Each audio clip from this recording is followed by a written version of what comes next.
রাধে রাধে। যেমনি কর্ম তেমনি ফল, ভগবানও রেহাই পায়নি এই কথার থেকে। ত্রেতা যুগে বালি এবং সুগ্রীবের সাথে একটা যুদ্ধ হয়েছিল।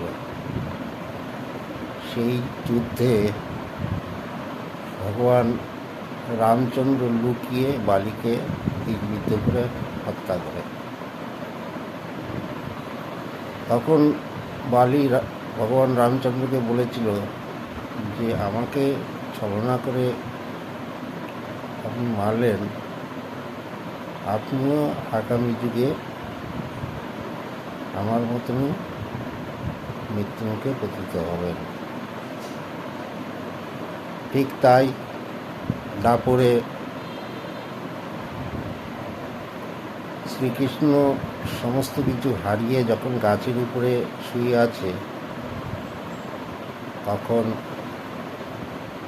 জরা ব্যাধ নামে একজন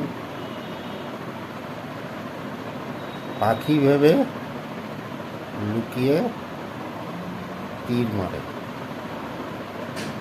এবং সেই তীর